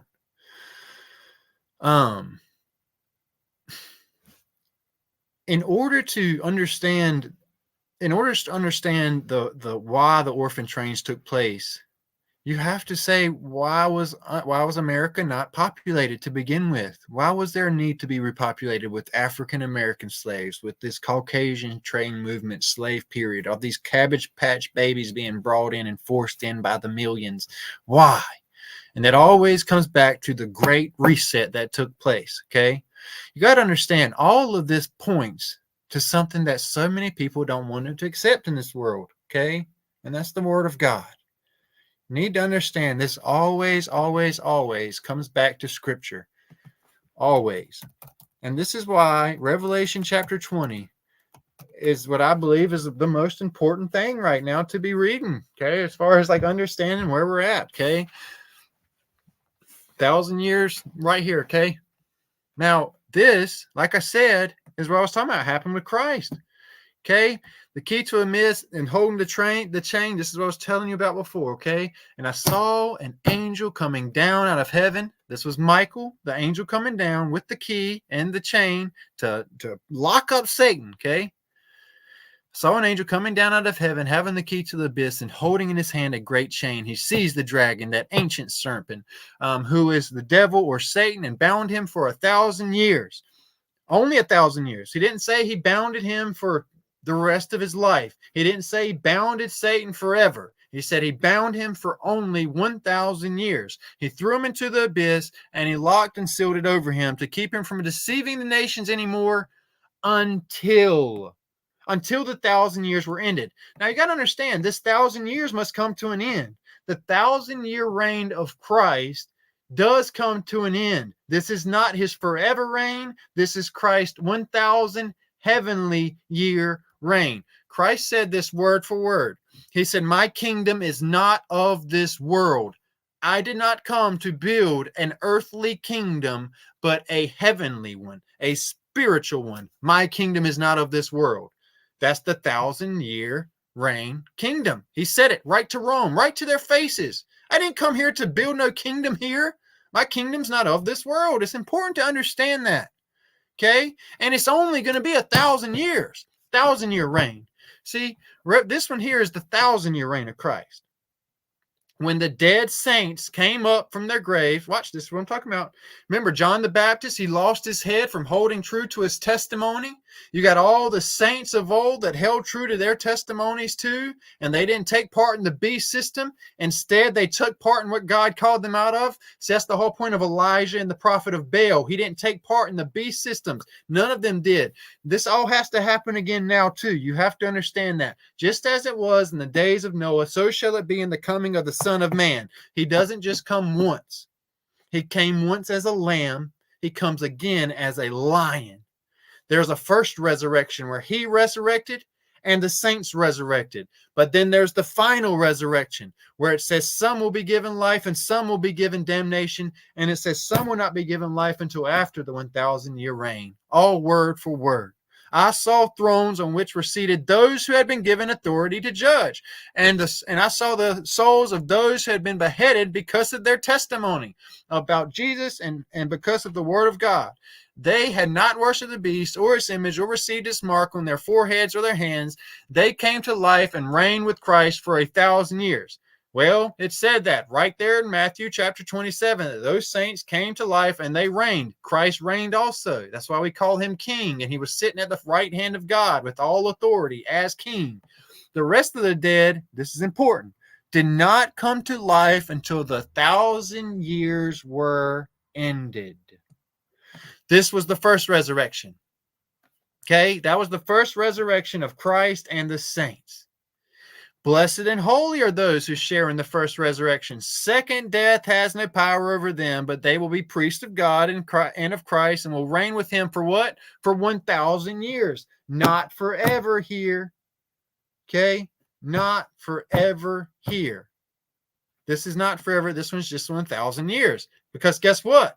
Satan is given back a reign. Check this out. When the 1,000 years are over, meaning they come to an end, Satan will be released from his prison and he will go out and deceive the nations, meaning there's still going to be nations there. Okay. It's not going to be no new earth. Like at this point, as far as everything's new at this point, there's still nations. There's still four corners, which are Gog and Magog, which are split up into North America, South America, Europe, and Africa, surrounded by the Antarctica ice wall. That's all still going to be here. And to gather them for battle, which means there's still going to be people in the world.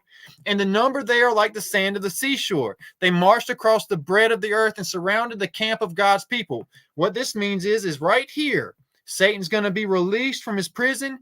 We, God's people, there's still going to be God's people are still going to be here in this time, the city that he loves. But fire come down from heaven and devoured them, and the devil who deceived them.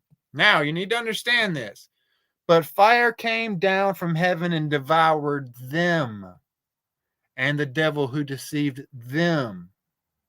There will be those who will not taste death until the coming of the Lord. To be absent of the body is to be in the presence of the Lord.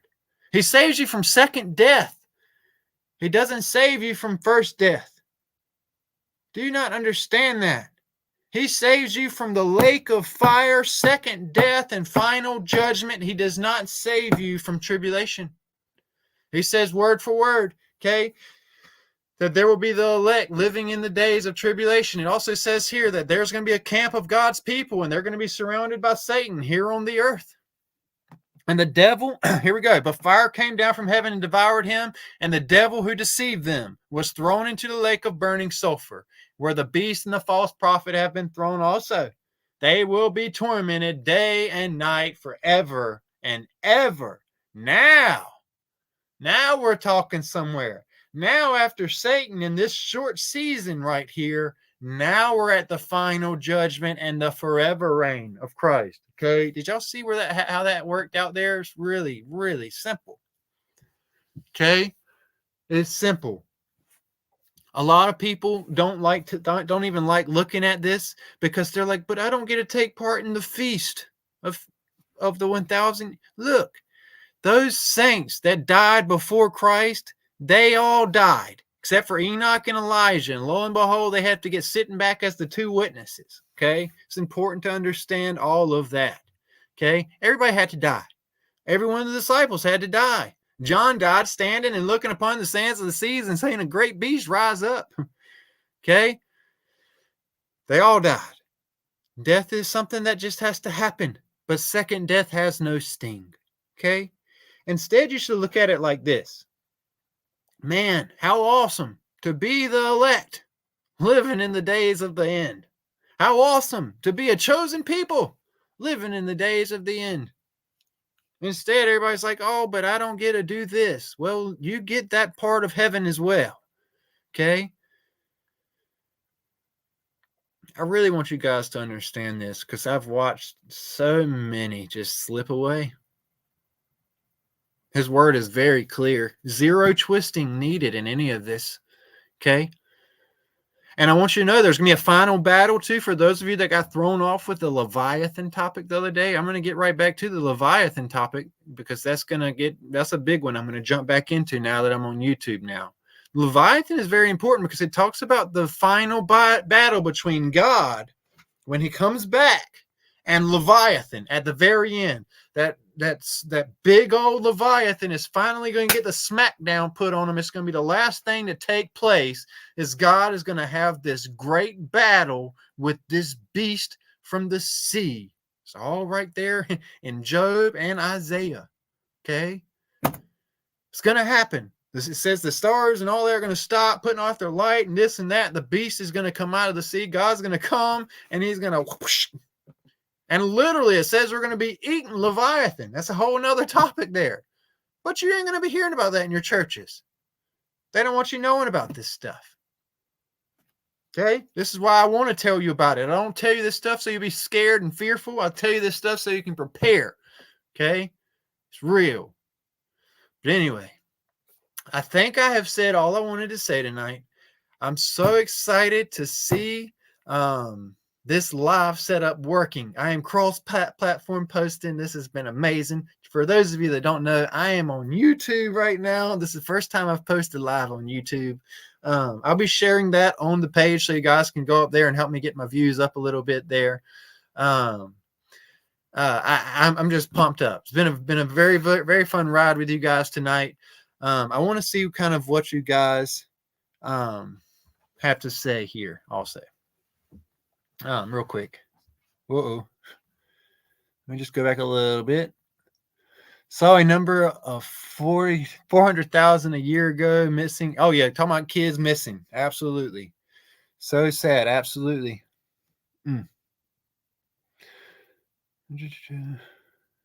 Yep.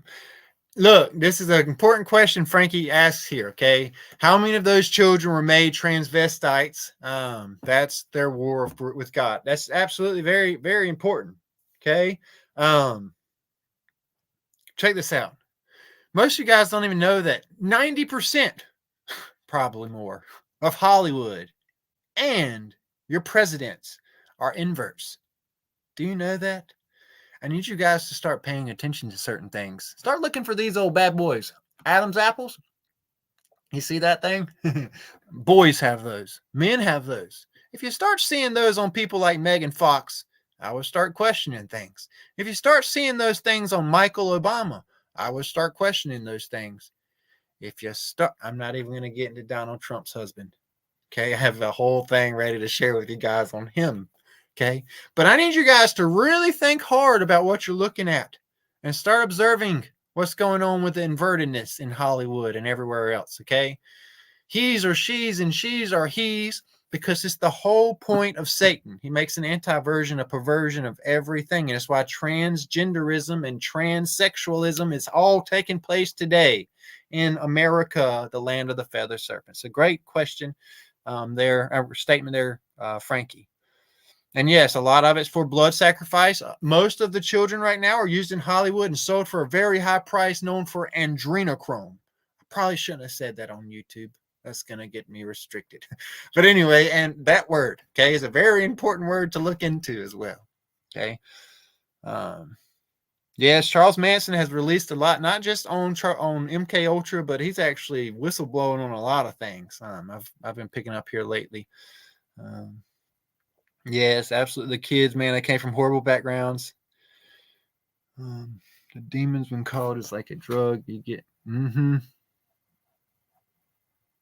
Absolutely. Hollywood came after me when I was in elementary school. Cato. My parents turned them down. I lost both my parents when I was a senior. I've seen it happen, even in my own hometown. I've seen people offered their little ride. But I've seen people turn it down. Melissa says she's going to lose her head. I hope not. Anyway. Why I could not get the rapture. Yes, it's hard to get the rapture, okay? Especially when Christ says himself that in the end, it says that there will be a separation that's going to take place. It says, let the tares and the wheats grow together, and at the time of harvest, first snatch up the tares from on the world, okay? Why? We got to get rid of the wickedness in the world because heaven's coming here, okay? You got to understand that you're not going to Mars, okay? New Jerusalem's coming down here. Okay, because of that, there's a purging that has to take place. Christ said, let the tares grow and wheat grow together, and at the time of harvest, first snatch up the tares, put them in bundles for the lake of fire, and then gather my wheat into the barn. Okay, so if you're sitting in a 501c3 church and they're wearing a NASA shirt and they're Elon Musk worshipers and they think that that church is going to get raptured up to Mars by Elon Musk, then they need to read their Bibles and you need to get out of the 501c3 Babylonian system church. But yeah, anyway, so simple it's hard. Absolutely. So the feast that they're talking, so there's a whole heavenly feast that took place with that. And I believe that's the whole point of the Leviathan feast that takes place at the end. It said that these big beasts that's going to be killed, which is crazy. I've been trying to share with you guys my opinion on chickens. I'm not saying chickens are unclean. I'm saying chickens are clean to eat. The quail that were provided in the wilderness that left manna in the mornings for the people, well, that's a quail leaving an egg in the morning, an eggshell, manna, egg, okay? That's a quail leaving an egg in the morning that was provided for the people in the wilderness. Well, today we're given chickens all over the world that lay eggs, okay? What else lays eggs? Reptiles. Reptiles lay eggs. It's important to understand that also. Okay, that's why it's the feathered serpent. Okay, that's why they say the closest thing with dinosaurs is that. This is why I believe that the feast of the Leviathan that takes place at the end, that big Leviathan that we're going to be eating, which is crazy to think about. Well, I bet it's going to taste like chicken and it's going to be delicious. But that's a whole nother video I'm going to do with you guys here shortly. It's crazy. Lots of banana sandwiches, and that's that whole topic. Yeah, look, I don't ever want you guys. I know somebody went on the other page the other day and they said something about I told them chicken was unclean. I never said chicken was unclean. I believe that it is the Leviathan / the meat that's provided in the time of tribulations. Okay, just like when the people were in the wilderness, he provided a quail that will leave the eggs as well, which is just crazy cool to think about. But anyway, Yes, I'm on YouTube now as well. Oh, cool. We have a first timer up here. Awesome. Oh, well, live. Yeah, lives are a little different. We could do Zoom studies, I think. Yeah, Zoom's cool. Wow. Cool, cool, cool. It's so cool to see this is working.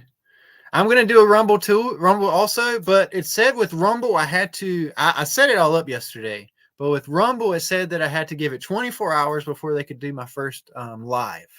You guys know I love to do lives way over uploading videos. But yeah. All right. Yeah, I know you're happy about that, Miss Karen, as well. It's been I do not like technology. I don't like any of this stuff. But if you notice, I got all the fancy stuff going on tonight. I'm really pumped up about this whole situation. I got to stop getting so lost in these comments because I'll sit here all night with you guys. So much brainwashing. Absolutely. No such thing as the first lady. I think the first lady is the president, and then it's vice versa. It's just a swap. Wow. Oh, wow. Yeah. So I understand the thyroid with your swollen glands and things of that sort, but I would look in the histories of them having Adam's apples before you throw that theory on all of them. Some of them have children pictures of them with bigger Adam's apples than mine. Yes, very true. But I don't want to turn into any type of slanderism. Okay. I really want to keep that to the minimum on this page, and I do it so much myself. I don't mean to. Slandering is a horrible thing that we've all made habit of doing, okay? And I don't want that to happen. But anyway, I am done for tonight. This went over a little bit longer than I wanted to, but now that I know I can do this, I am going to start cross-posting like this and sharing and all of that stuff. So if you haven't already, be sure to hit either the like button, the subscribe button, the follow button, the dislike button, whichever button you want to hit, the frown button, the laughing button, the crying button, the weird button, any button, hit it right now just to get the algorithm going and share this, get it out there. And I will be back here in the next couple of days with some more mind-blowing stuff. No problem, Miss Barbara and Brian. It's cool to see you up here, and Miss Wendy. Awesome, Miss Kelly. Thank you too for that. Yay, sweet. And Miss M and Miss Sally. Oz. I saw you put Oz. Okay, look. So real quick. Let's get a little vote with some of you guys in here. I need you guys to tell me, okay? Would you want man, I don't know which one to pick. I have so many decodes I've been wanting to share with you guys, and I don't know where to get back into it, but I do have to say this. There's some Leviathan information, Godzilla decoding that I've been wanting to do with you guys, but I don't want it to terrify you guys. So the options for my next decode are this. I have the Godzilla decode, which I have been sitting on the back burner, okay? Which is still more stuff, Pacific Rim, Godzilla stuff. For those of you that have been following along, you know about that stuff that's been kind of shake-a-baking a little bit, some people, but it's really important stuff to follow. Then I got this. There's also a Queen and King Charles topic I want to get into as well, which gets into the Staff of Adam. It'd be called the Staff of Adam decode, which is a pretty big decode because it's a combination of 101 Dalmatians, the Staff of Adam, and the Queen. Okay, so there's that one and Godzilla. Okay, all of this is stuff you guys need to know. Even the 101 Dalmatians and the Queen stuff. This is all stuff you guys need to know for sure. But just between this, Godzilla or the Queen, we'll pick. If I can get just a couple of you guys to vote.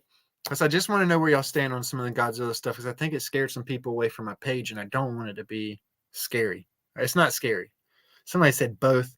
The Queen. I like the Queen thing. Queen. Royals. I love the Royals topic. No joke. Godzilla, though, is really, really important. There's so much backed up conjunction stuff from when I got discouraged the other day and I stopped my deep diving. But yeah. There's so much to the queen thing too. There's all right, double header. I got an idea. Okay. How about I just do a 2-hour video of them both? Okay. So here we go. I'll squeeze whatever I can do. Let's say maybe 2 days from now, which would be, I guess, what's the day? Tonight? Oh, Shabbat Shalom. Sabbath is starting over tonight. That's good. Okay. So we'll go with Sunday night. We'll call it our Sunday Night Live. Okay. Sunday Night Live will be kicking off with the Queen, and I'm going to try a way to cross both of them. The Queen and Godzilla. You got it. Okay. I'll do both at once. So, be back here Sunday at 7. We'll do a Sunday Night Live on the Queen and Godzilla. We'll throw them both together. This is going to be crazy. Here's my other little thing though. Understand if I'm getting back into this Leviathan Godzilla topic, okay, you need to understand why I'm telling you and why I think it's the most urgent topic we cover in general. I think it's something that should be talked about a lot. I don't want it to scare you. I want all this stuff to encourage you. The fact that we as a page, this Beyond the Veil family that we got here, has been able to sit down together and look at scripture and then look at stuff all over, like geographical evidence, written evidence, books, all these things. I think it's awesome that we're able to look at these things both ways and align it and prepare ourselves. Because here's what it does. Let's say you read about something. No, let's say you find out something scary for the first time. You're like, whoa, that looks like a giant over there that is petrified. But that scares me because I wasn't taught about giants. Well, when you find out those things, it's a little traumatic at first. But then you pick up the word of God and you're like, wait, but this word talks about this. So really, it's like a check mark. You're like, well, that confirms the Bible for me. What else does the Bible say? Well, the Bible says we have authority over those things. The Bible says that we have nothing to fear with those things. The Bible says that we can crush the head of serpents. The Bible says that we can do all kinds of things. Don't look at just as it like it's something scary. Instead, please be a remnant of people that are standing ready with their oil and their lamps ready to do whatever they can.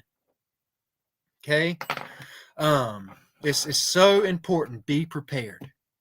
Be prepared every way you can. And with that preparation, have the gospel right there too with you, okay? Have your testimony to align with what you share. But most importantly, when you come into any of my videos, don't ever let it come into a sense of me fear-mongering. Instead, let it come into the sense of, wow, this guy wants me to be ready to stand with him and fight.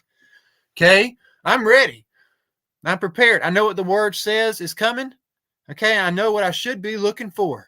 Okay, because that's why he gives you the word. He don't give you the word to just have your preacher sit up there with it sitting in his book and you don't ever look in it yourself. He has every single word in there for you to read yourself. Yes, it talks about the Leviathan, a fire-breathing dragon with scales of armor. Okay, it does talk about those things. Yes, it does talk about giants being alive in those days. Yes, it talks about some crazy things we have been lied to about. Okay, so yeah, be doing some digging. And I'll be getting my video together for Sunday Night Live. Thank you, 70 of you guys, for getting up here tonight. I appreciate you guys so much. I love you guys so much as a family. Thank you, Frankie, for sending some stars. Those stars and stuff like that really add up a lot and help me out. More than you guys realize. I left my job. I left everything to start this ministry back up in, I think we started this back up in November. And I was on the road for like 50 some days. It was right at 2 months I was on the road. And now I'm back home doing this. This is what I want to do with my life. But you guys are the ones that made this possible, 1,000%. You guys had made it possible for over, man, I was 70. I think last time we had looked at it, it was over 74, 75 people that had gotten baptized in only a month and a half, 2 month span, all because of you guys. You guys made that possible. Okay. So I really appreciate everything that you guys have allowed this page to be and how it's reached out the way it has. Just know that it's not me. It's you guys too. We're all family. We're a unit. We're all different parts of the same body, serving the same Savior. Yeah, that is very true. I do know Facebook does keep some of the money for these stars and stuff like that. And they've got me demonetized for my posts since I got restricted, I can't get anything off the post anymore, which is pretty stupid because I was only getting like 70, 80 bucks anyway. But anyway, I'm hoping this is how YouTube will help me get going a little bit with my ministry a little bit more anyway. But share this, get it out there, and I will see you guys Sunday night. I really appreciate you guys tuning in. Love you so much. I'm so pumped. And Miss Karen, I'm going to be sharing my YouTube link on Facebook tonight. Thank you guys so much. Let me figure out how to end this video. Have a good night from beyond the veil.